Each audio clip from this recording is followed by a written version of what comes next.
Okay guys, this is a follow-up to the EdTPA binder video that I made. Some people had asked to see the actual binder better, so this whole video is just me going through the binder. So, front cover, I made it on PowerPoint. My pacing guide, everyone's is different, and they are in your Field Experience tab on WGU. This weekly to-do list I got from the Scattered Squirrel.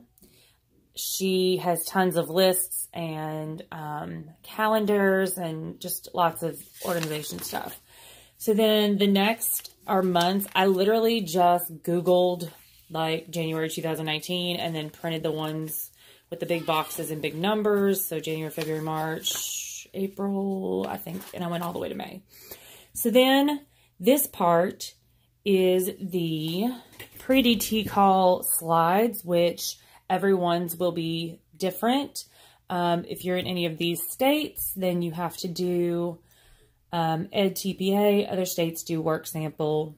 So there's that. And then table of contents. So again, just made this on PowerPoint.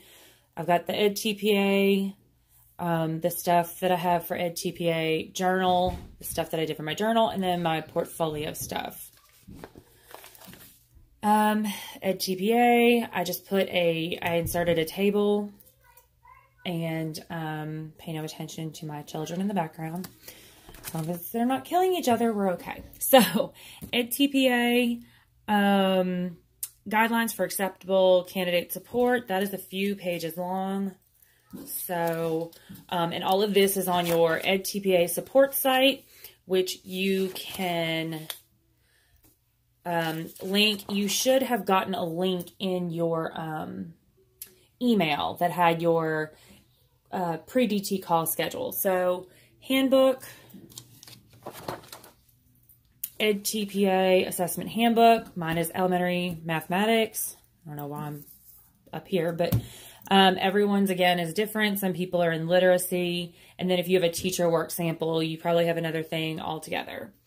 Good choices. We were told in one of our calls to have this. So that is, this is on that same EdTPA support site, and I just printed that out. And then for lessons, this is the EdTPA blank lesson plan. So you can make as many copies as you need. And then EdTPA Task 1 Planning Commentary. And this just goes through, and as you can see, it's 10 pages long.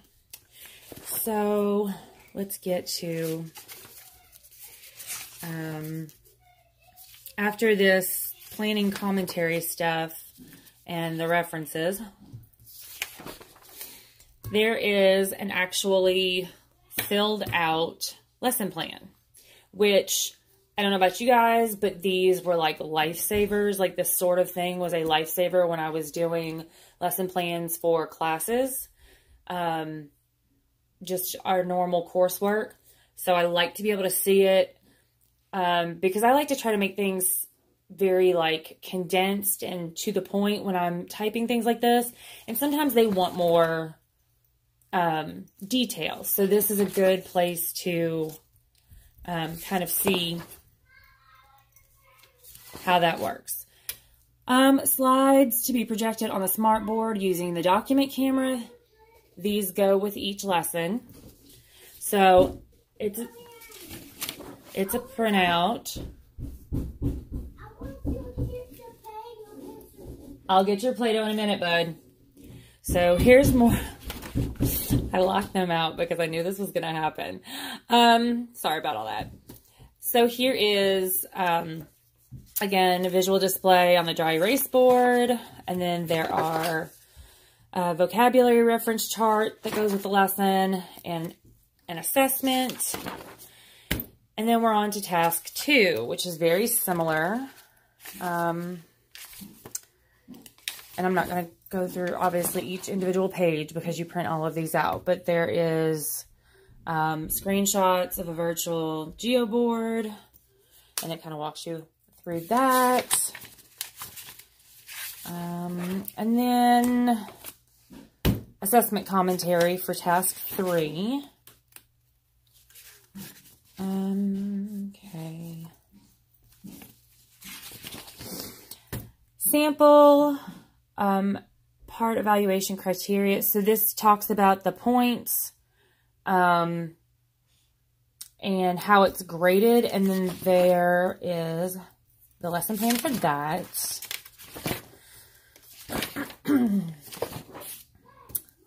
More slides. And then there's actually, for this one, there's examples of tests that go with this that I put in here. Honestly, I don't know that I'll ever use any of these other than for reference, but since I haven't really looked through all of this yet, because it took me forever to put it together, and then I haven't really had a chance to look through it. So then the next part is understanding rubrics. And this, again, EdTPA support site. We were told to have this. This is like 45 pages long. And then for journal, this whole thing, this is all EdTPA. The journal, I just did the task dates, and then I did those note pages I told you about, and then I found this on the site. I don't know what any of this means yet, so I just have it in there. And then I'm not sure what kind of journal it's going to be and what we're going to be required to fill out. So I just did this. I got this on Pinterest. I think I just Googled search free printable journal pages or something like that. And then for portfolio, tasks, checklist, documents. The documents are things I'm going to have to upload, obviously, for the virtual portfolio, but then obviously I'm also going to have a hard copy. So here's the overview of the professional portfolio, tells you what you need. That's a few pages long. And then you would just add your other documentation. So I hope that helps. I am going to attempt to upload all of this onto my Google Drive next week. And if I am successful with that, then I will go ahead and link it for you guys. I will put it on the Facebook page. So I hope that helps. Sorry about the weird angle and everything, but I hope that is the information that you guys needed. And we'll just go from here.